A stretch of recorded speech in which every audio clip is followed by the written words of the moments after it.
Good morning, gang. Happy Black Friday. So, for those of you who aren't in the malls, if they even exist anymore for the most part, or shopping at Walmart or Kohl's or Tractor Supply trying to catch some early bird sales, good morning.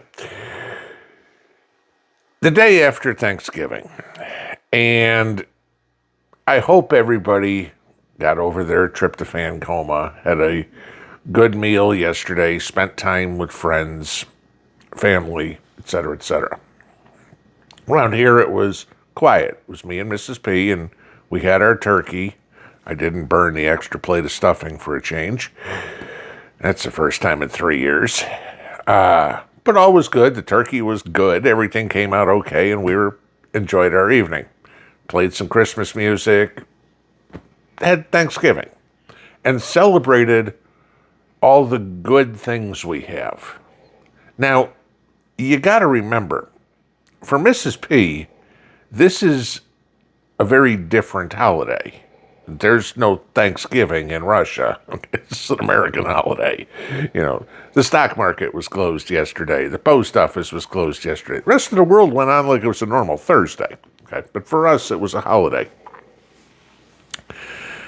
And the whole point is to celebrate, to give thanks for what we have. Okay? And originally, it was to celebrate the harvest. Okay, everything was in.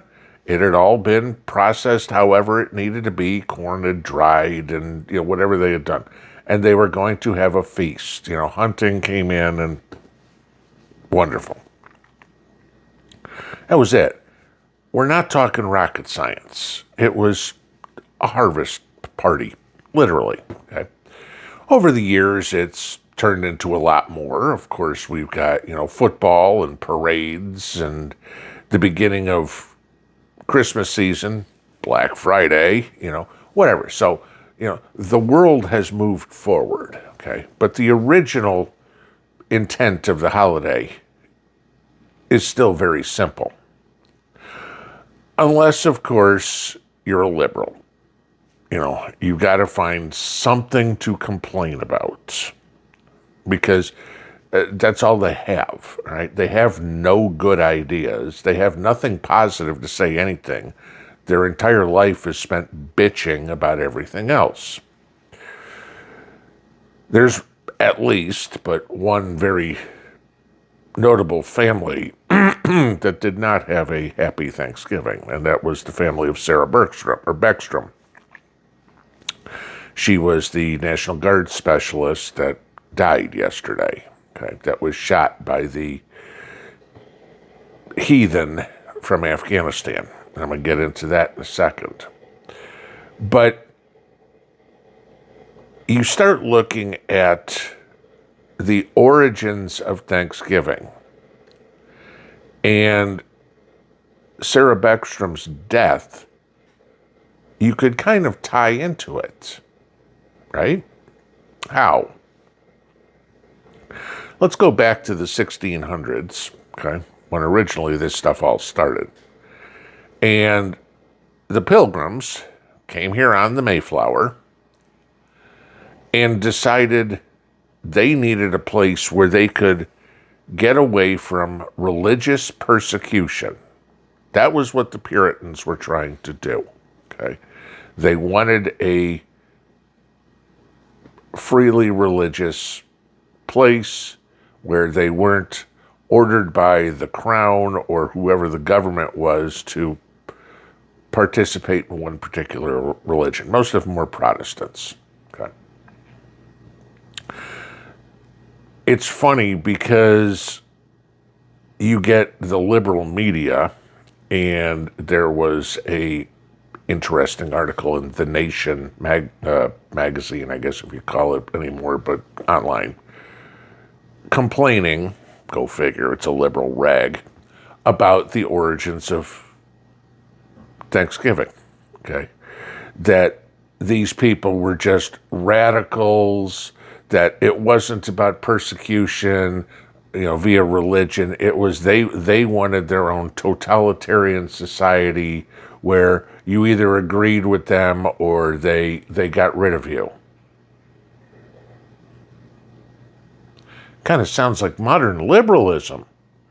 I mean, literally, the Puritans had said they were trying to get away from liberalism. Okay.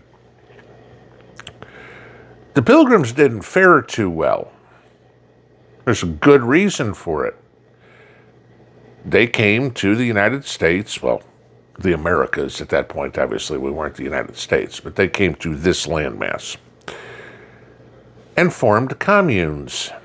The group all lived together and they all worked together, et cetera, et cetera, et cetera. And the form of government was communism. Okay? Everybody works for the greater good. And they found out really, really fast, like in less than a year, that not everybody pulls their own weight. And the communes eventually fell apart. The people died because I don't feel like going out in the fields today. I don't feel like churning the butter today. I don't feel like feeding the chickens today. That was the mentality. What does that sound like? It was one of the first efforts ever in communism, and like every other effort since, it's failed for exactly that reason. As I've said my entire life, communism works great on paper. It just doesn't work in the real world. In utopia, sure, everybody works together and everybody gets everything done, and it sounds great until you put the human being in there. And the human being says, he's doing more than me, or I'm not doing that. And it falls apart. Okay. This is it. One of the things that the Pilgrims did, the Puritans, was somebody who wasn't pulling their own weight, they kicked them out. Right? And that would make a lot of sense. We don't need a whole bunch of Bernie Sanders in our commune. Bernie Sanders in the commune that I'd say worked, but Bernie's never worked a day in his life. The first commune he ever joined, they kicked him out because he didn't work. He wouldn't pull his own weight. Okay, factual story there. I'm not making that up. Okay, that's actually true. And so, what do you have? You get rid of the bad apples. Okay? That part of communism, I agree with. You should get rid of the bad apples. And you don't have to be a communist society to do it. Any society should do it. Get rid of the bad apples. Going back to Sarah dying yesterday, there's all sorts of uproar that the Afghani terrorist that murdered her, he is now going to face the death penalty. And as my comment has been, rope, tree, him. That nothing else is acceptable. Okay. And I still said put him on the front lawn of the White House and let everybody watch. But it comes into a good point of what the Puritans and the Pilgrims did. They got rid of the bad apples. They kicked them out of society. Okay? And even though communism didn't work, that was how they were trying to make it work. The ones who didn't contribute anything, get out. We don't want you here. Okay? So, last night, in Trump's speech, Thanksgiving speech, praising God and everything for Thanksgiving, he also said that we're going to get rid of the bad apples. They are going to we'll see how far this goes, but at least Trump and Rubio are saying we're going to look at every single green card that is coming and re-vet these people. Trump has said no more people from third world countries. That I absolutely agree with. Okay. We don't need people who are here that are just takers. You see all the videos of people all around the world. They're not giving us enough money. The food isn't good enough. I don't like my living quarters. Go home. It's a simple solution. Get out. Leave. But you won't. Because it's easier here, or in the UK or wherever, than it is in the shithole that you call your native country. ICE has started aggressively going into Minneapolis and yanking all these Somalis. Good, because it ain't hard to find criminal activity amongst that community. Throw them all out. You can't judge just Afghani refugees just by the actions of one person. Oh, that's your logic? Yet you want to ban guns because of a shooter. Hypocrite much? Just saying. Okay. What's good for the goose is good for the gander. You scream bloody murder about that? Fine, we're going to do this. Except the deal is this. My gun doesn't shoot anybody without me being behind it. The person behind it is the problem. Could that be the Afghani terrorist, the Somali crook? Pick one. Those aren't tools. Those are the actual, I use the term loosely, people. Okay. Yeah. We need to clean up this country. We need to close the borders. Call me Islamophobic.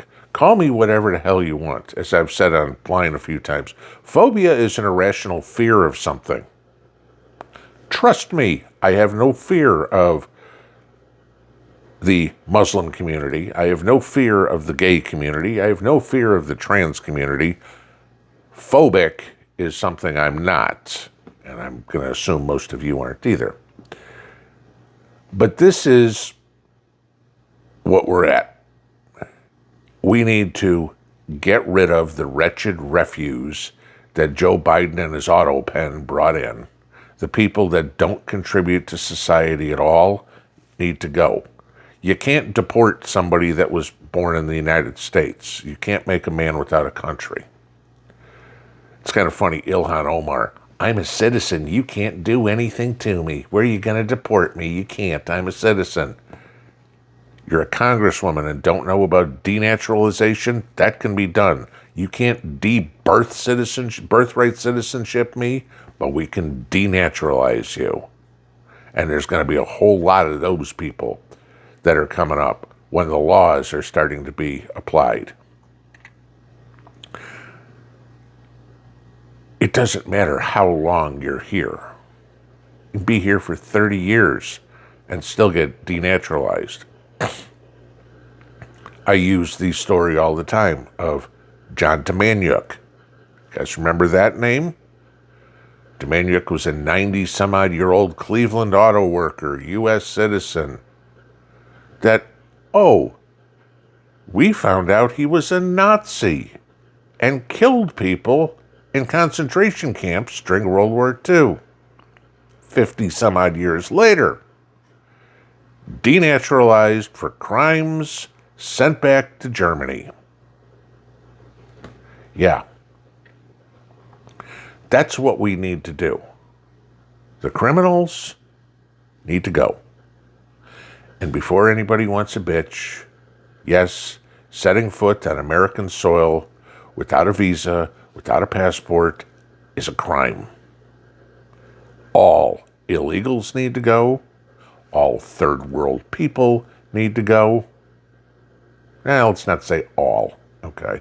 The ones that don't contribute.